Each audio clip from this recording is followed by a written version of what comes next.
Homelander अब पहले से ज्यादा पावरफुल और बेकाबू हो चुका है। द बॉयज बिखरने लगे हैं और दुनिया एक ऐसे मोड़ पर पहुंच चुकी है जहां सुपर हीरोज और इंसानों के बीच की लाइन खत्म होती जा रही है।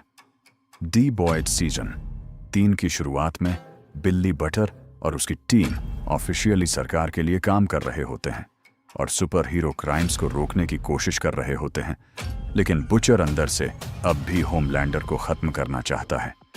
दूसरी तरफ होमलैंडर पब्लिक में मुस्कुराता हीरो दिखता है, लेकिन अंदर से पूरी तरह अनस्टेबल हो चुका होता है। उसे अब किसी का डर नहीं रहता और वह ओपनली लोगों को धमकाने लगता है। इसी बीच द 7 में नया मेंबर सोल्जर बॉय चर्चा में आता है, एक लेजेंडरी सुपर हीरो जिसे सालों पहले डेड मान लिया गया था, लेकिन सच में वह रूसियों के कब्जे में था और अब वापस लौट रहा होता है।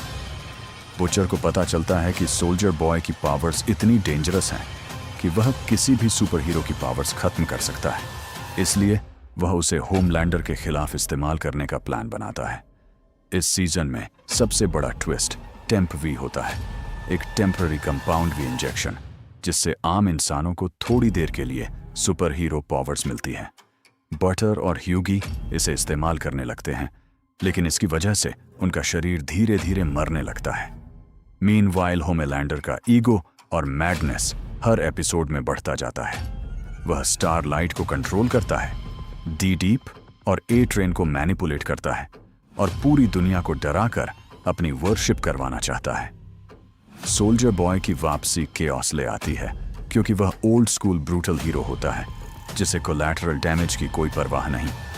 धीरे धीरे रिवील होता है कि सोल्जर बॉय असल में होमलैंडर का बायोलॉजिकल फादर है, क्योंकि वोक्ट ने उसकी डीएनए से होमलैंडर बनाया था। यह सच पूरी कहानी को और डिस्टर्बिंग बना देता है। दूसरी तरफ ब्लैक नॉयर का पास्ट सामने आता है, कैसे सोल्जर बॉय ने सालों पहले अपनी टीम के साथ मिलकर उसे ऑलमोस्ट मार दिया था। सीजन में कई शॉकिंग और ब्रूटल सीन्स आते हैं। हीरोगैज़म वाला episode, Homelander versus soldier boy fight और बुचर का धीरे धीरे अपनी ह्यूमैनिटी खोना। क्लाइमैक्स में सोल्जर बॉय, बुचर, मेव और द बॉयज मिलकर होमलैंडर को मारने की कोशिश करते हैं, लेकिन सिचुएशन बदल जाती है जब सोल्जर बॉय रायन को भी नुकसान पहुंचाने लगता है। बुचर आखिरी पल में होमलैंडर को बचाने का फैसला करता है ताकि रायन सेफ रहे, और इसी वजह से होमलैंडर फिर बच निकलता है। क्वीन मेव खुद को सैक्रिफाइस करके सोल्जर बॉय को रोकती है, लेकिन सीक्रेटली जिंदा बच जाती है। सोल्जर बॉय को फिर से फ्रीज कर दिया जाता है, जबकि बुचर को पता चलता है कि टेम्प वी की वजह से उसके पास सिर्फ कुछ महीने की जिंदगी बची है।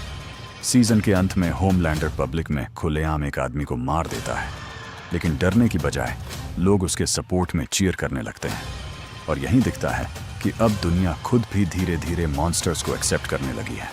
द बॉयज सीजन 3 सिर्फ सुपर हीरो एक्शन नहीं, बल्कि पावर, पॉलिटिक्स, टॉक्सिक मैस्कुलिनिटी और इंसान के अंदर बढ़ते अंधेरे की कहानी है, जहां सबसे बड़ा डर यह है कि लोग खुद अपने डिस्ट्रॉयर को हीरो मानने लगते हैं। अगर आपको ऐसी dark super hero thriller series की पूरी कहानी पसंद आती है तो वीडियो को लाइक करें, चैनल को सब्सक्राइब करें और कमेंट में बताइए अगली कौन सी सीरीज या मूवी की पूरी कहानी सुनना चाहते हो।